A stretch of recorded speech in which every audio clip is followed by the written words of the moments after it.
కదిరిలో తనపై టీడీపీ నేతల ఫిర్యాదుపై స్పందించారు బీజేపీ నేత విష్ణువర్ధన్ రెడ్డి. తనకు వ్యతిరేకంగా ఎవరు ఎందుకు ఫిర్యాదు చేశారో తనకు తెలియదు అన్నారు విష్ణువర్ధన్. తనకు ప్రాణహాని ఉందన్న మాట వాస్తవం అంటున్నారు విష్ణువర్ధన్. అందుకు సంబంధించిన ఆధారాలన్నీ పోలీసులకు ఇచ్చానన్నారు ఆయన. పోలీసులు దర్యాప్తు చేస్తే సరే, లేదంటే ప్రభుత్వం దృష్టికి తీసుకెళ్తా అన్నారు విష్ణువర్ధన్.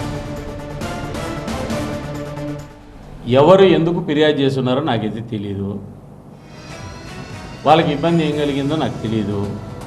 నాన్నైతే హత్యాయత్నం చేస్తామనేటువంటి ఒక ఫోన్ కాల్లు ఎవరు చేశారో నాకు తెలియదు. ఆ డేటాను పోలీసులకు ఇచ్చాను.